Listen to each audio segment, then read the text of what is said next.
MREs, we took water, juices, snacks, granola bars, whatever we wanted.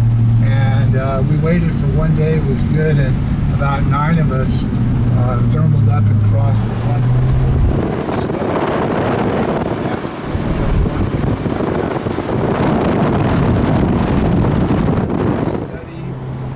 Complete check.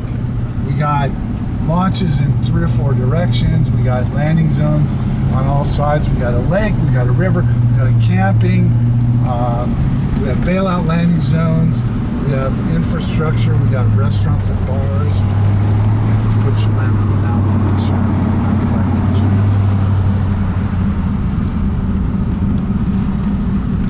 Highly controversial, but who cares? Nobody died. Why were they controversial? Well, because what happened was we had wanted to give our event a full 9 or 10 days because we didn't know how the weather was going to be, so we made it a really long-ass event. And so we did Saturday, Sunday through Saturday, Sunday, so it's like 9 days. Mm-hmm. And so Saturday was a practice day and pilot meeting, and then Sunday we started, and there was a Seattle hang gliding club called Cloud Base Country Club, and they had already committed to a hang gliding flying the Chelan Classic that would have been the first weekend of our event. And we said we really want those dates. Is there any chance you can move your event? And they said sure. And we said we'll even agree to launch off the towers. To that point, we didn't have a lot of first-hand information, and the towers were a nice launch as long as it wasn't Green Monster. But we didn't know about Green Monster days yet; those had not been invented. And the first 2 days of the comm were Green Monster days, and we were flying the launch off the towers when it was a Green Monster day.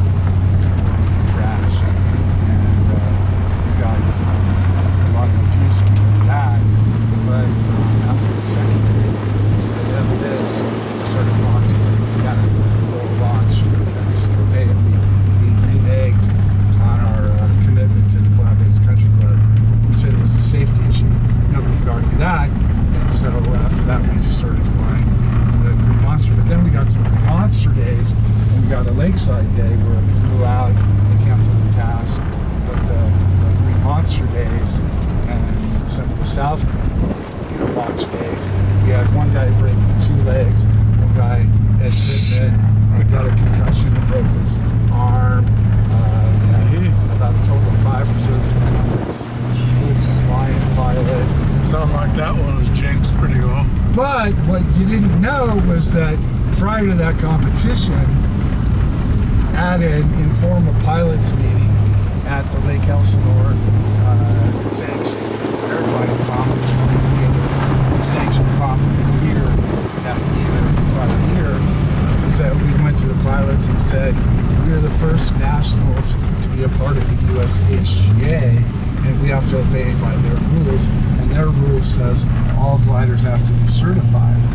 And we said, what's your feedback on that? And we had a Navy SEAL that was a paragliding comp pilot at the Elsinore comp, and he said, this is the US fucking nationals. If I want to fly a fucking watermelon US nationals, I should be able to fly a fucking watermelon US nationals. And nobody wanted to fight with the US Navy SEAL, so we all said, okay, we'll fly watermelons or whatever we want for national. So we went back to the bylaws of the USHGA and had a disclosure that said that if a rule is not feasible to enforce, that you can file a request for the competition committee chairman of the USHGA waiving that requirement. So we said it's not feasible to measure the blades of 200 different wings and models, and so we would like permission to fly uncertified wings. So they gave us permission, and we busted out in our open category and our national champion category not the sport class, the open and the national category. Those were all uncertified gliders. So then all the U.S. pilots said, well, the pilot with the uncertified glider is going to have a better chance to win than me.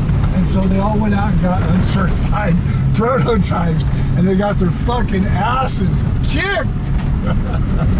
And that's where some of the carnage came from. Specifically, Ed Pittman, who was flying a Pro Design High, along with Josh Cohn that day. But Josh was a better pilot. And Josh handled it, but Ed got spanked right before the launch of the Green Monster. And I have photos of him in a spiral dive going in, and he hit, and he ended up getting vertigo for life after that. He couldn't fly paragliders ever again because of turn. He died. He did, yes. Yeah. Ed Pittman was a good guy. He came down He was, to yeah. Southern Cali, and he was a tandem administrator at that point.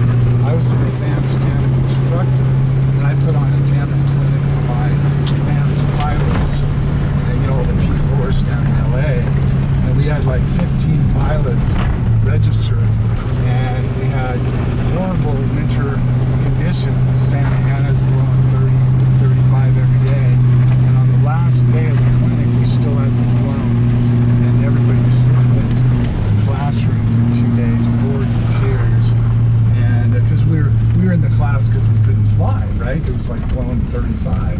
So finally I said, okay, I got up, I went 10 o'clock and I called Winslow Loft. That's how we did it back then. And I called flight service and we're like, okay, at 3, 6, and 9, 12, 18, here's the winds of like 40 knots out of the north. Right? And everyone's going, okay, we're effed. And so I didn't say anything. I did it all straight faced, right? Okay, here's the forecast for today. And these guys, like, you know, they were crying, you know. So I said, well, I want to share with you some local site information. There's this phenomenon called the Catalina eddy.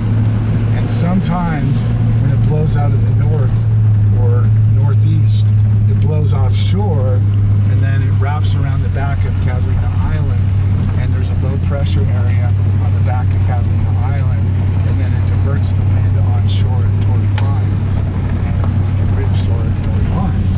I said, I've never done this before, but the locals tell me this sometimes works. So I said, we're heading down to Torrey Pines.